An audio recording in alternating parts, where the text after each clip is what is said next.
সুপ্রিয় দর্শক আসসালামু আলাইকুম, কেমন আছেন আপনারা? নিশ্চয়ই ভালো আছেন। আজকের ভিডিওতে আপনাদের সবাইকে স্বাগত জানাচ্ছি। আজকে আমি আপনাদের সাথে একটা মূল্যবান টপিক নিয়ে আলোচনা করব। অনেক মাই টেনশন করে যে আমার বাচ্চা তো জন্মের সময় ফর্সা ছিল, এখন কেন কালচে হয়ে যাচ্ছে? বাচ্চার কি এতে কোনো সমস্যা আছে, নাকি আমি তাকে ভালোভাবে যত্ন করতে পারছি না, বা আমি কি করতে পারি এটার জন্য? চলুন এর সমাধান কি করা যায় 100% ফলাফল পাওয়ার জন্য সেটা নিয়ে আলোচনা করব। বাচ্চারা জন্মের সময় ফর্সা হয়ে জন্মায়, এটা স্বাভাবিক প্রবৃত্তি। তার পাশাপাশি যখন তারা বড় হতে থাকে তখন অনেকের দেখা যায় যে ফর্সা রঙটাই থাকে গায়ে, আবার অনেকের দেখা যায় গায়ের রং কালচে হয়ে যায়। এটাও স্বাভাবিক প্রবৃত্তি, এবং এর কারণ হচ্ছে যে বাচ্চারা আস্তে আস্তে বাহিরে পরিবেশের সাথে অ্যাডজাস্ট করে, ধুলোবালি তাদের গায়ে লাগে, রোদের ট্যান পড়ে গায়ে, এজন্য তাদের স্কিনটা আস্তে আস্তে কালচে হয়ে যায়। কিন্তু এই সমস্যার সমাধানের জন্য মায়েদেরকে প্রথমে এটা মাথা থেকে একেবারেই ঝেড়ে ফেলতে হবে যে আমার বাচ্চা ফর্সা না কালো। বাচ্চাকে তার মতো করে বড় হতে দিন, বাহিরের জগতের সাথে পরিচিত হতে দিন, খেলাধুলার মাঝে থাকতে দিন, সব কিছু বাচ্চা যেন স্বাভাবিকভাবে করে সেই চেষ্টাটাই করুন। আর আপনি একদম মাথা থেকে ঝেড়ে ফেলে দিন আপনার বাচ্চা ফর্সা না কালো। আপনাকে মহান আল্লাহ তাআলা একটা সুস্থ সবল বাচ্চা দিয়েছে, এটাই মহান আল্লাহ তাআলার নিকট অশেষ শুকরিয়া। অনেকে হাজার চেষ্টা করেও পাচ্ছে না। আর বাচ্চার গায়ের রং যদি আপনার কালচে হয়ে যায় তখন সেক্ষেত্রে মা একটা কাজ করতে পারেন, সেটা হচ্ছে যে বাচ্চার খাবারে পর্যাপ্ত পরিমাণে প্রোটিন রাখবেন। নিয়মিত বাচ্চাকে দুধ, ডিম এবং মৌসুমি ফলমূল, শাকসবজিগুলো দেওয়ার চেষ্টা করবেন।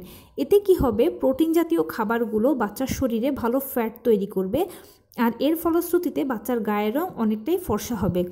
আর মৌসুমি ফলমূল, শাকসবজিগুলো বাচ্চাকে সুস্থ রাখতে সহায়তা করবে, তার পাশাপাশি পর্যাপ্ত পরিমাণে পুষ্টি যোগাবে বাচ্চাকে।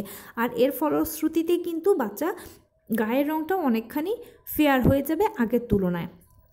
এবং বাড়তি যত্ন হিসেবে মা যে কাজটা করতে পারেন সেটা হচ্ছে নারকেল তেলের সাথে ফিটকিরি মিশিয়ে বাচ্চাকে যদি নিয়মিত ম্যাসেজ করেন তাহলে দেখবেন যে অনেকখানি বাচ্চার গায়ের রং ফর্সা হয়ে আসবে।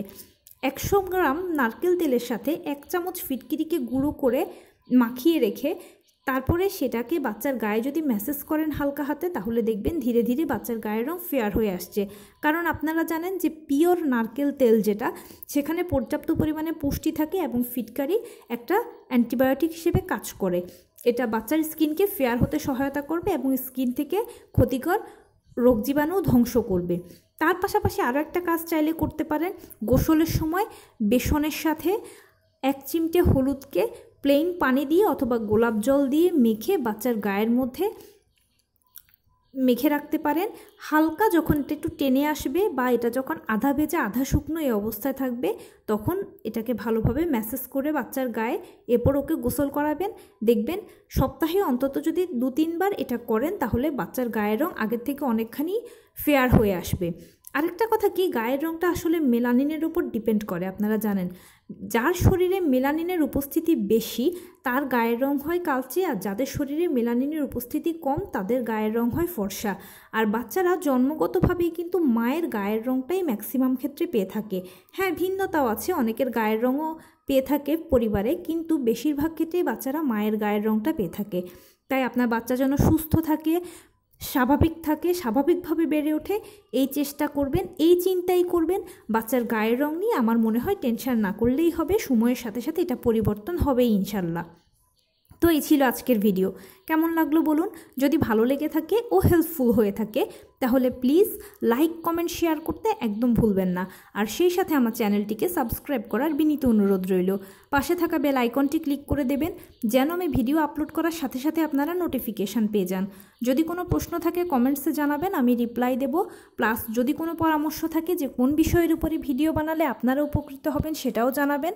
আমি আপনাদের পছন্দের সর্বোচ্চ প্রায়োরিটি দেব। ভালো থাকবেন, সুস্থ থাকবেন। আসসালামু আলাইকুম।